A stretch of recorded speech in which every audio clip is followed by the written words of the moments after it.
Hello everyone, this is Sai Dinesh Gakipati.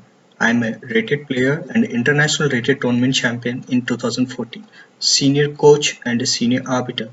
Some of my students won the national championships and the Asian championships also. Today I am going to teach you basic things about the chess, about the board, about the notation, about the square names, files, ranks, each and everything. This video is for the kids who doesn't know the chess, even for the elders who wants to learn about the chess. We are going to learn a super game which is 2000 years old. So let's start. We are going to enter into the huge world called chess. There will be a lot of superheroes who have the superpowers and the strategies and the calculations. First things first. Today we are going to discuss about the chessboard and how it is looking like and what it consisted and all. So if you look at this chessboard, it is looking like a shape of square and it have some small squares in it. There are two types of squares in the chessboard. One is a light color squares, which we will call it as a white squares, and another one is a dark color squares, which we will call it as a black squares. These two squares are placed in an alternative manner. If we have a dark color square here, the next square will be the light, and if we have a light square, next square will be the darker one. So in the alternative manner we place the squares. Actually, whenever we place the chessboard, to identify that board has been placed properly or not, to first what we have to do is we have to look at the right side corner square. If this right side corner square is a white square for the both players, then the board is correct. If you get a dark color square at the right side corner, then you didn't place the board properly. Usually nowadays we are having the most of the boards with the coordinates. Always the coordinates will make sure that the board has placed properly. If you didn't place the board properly, the king and the queen's position will be changed and the distance between the king and the rook will be also changed. Okay, let's count the squares now. We have 8 squares in each line and we have 8 straight lines like that. So 1, 2, 3, 4, 5, 6, 7, 8. 8 8s are 64 squares. But I already told you that we have two types of squares. We have to divide 64 by 2. Means white will have 32 squares and black will also have 32 squares. In chess, each and everything will be divided equally.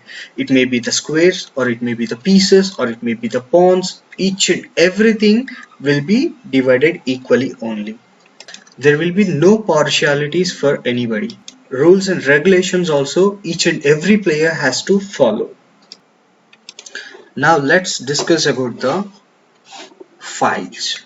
So in chess, the vertical lines means the standing lines. We have so many standing lines here. So the standing lines are called as files. Each and every standing line from the starting square to the ending square, we will call it as a file. So we have so many files here. Means we have to identify the squares. How do we do that? So that we have to place a name for each and every file, so then only we can identify which file is what. So to do that, we can't place the people name or the things name for the files, because of it would be really tough to remember it. So we will simplify that one. So I have taken the universal symbols of alphabets. So alphabets, everybody knows the alphabets, right? So that's why to simplify the names, we have taken the alphabets. So I place the alphabet A for the first file.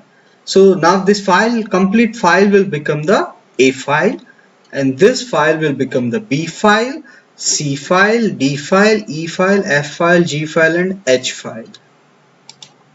Here we have 8 files, and each file will have 8 squares in it.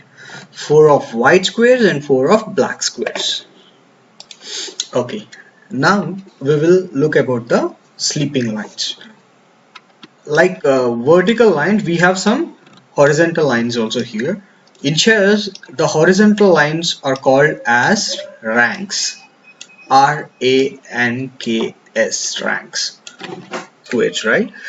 In this board, we have 8 horizontal lines, means 8 ranks. So we have to place a name for each and every rank. So how do we do that? So we have already simplified the names of the files with the alphabets. So how do we place the names for the ranks? So that's why we have taken the numbers. So everybody knows the numbers also, right? So what we have done is we have taken the number 1 and we placed that 1 for a first rank. Okay, so now this rank will become the first rank, and this is the second rank, third rank, means each and every square will be the part of that rank, like this from here to here. This is our fourth rank, fifth rank, sixth rank, seventh rank, and eighth rank. So just we finished two tasks. The first one is to place the names for the files, and the second one is to place the names for the ranks. Now let's start the third task. The third task is to place the names for each and every square. So here we already discussed that we have 64 squares in the chessboard. So we have to place the 64 different names for each and every square. So if we place different names for the 64 squares, it would be really hard to remember. So what we do, we will simplify this task. So we already learned in the first task is to place the names for the files, and the second task is to place the names for the ranks. We will combine those two tasks for the square name. So this square is in a C file, and this square is also in a third rank. So this square name will become C3. Suppose if we take this square, so this square is in a E file and the fifth rank. So the square name will become E5. What about this? This is in a G file and a fourth rank. So the square name will become G4. Very good.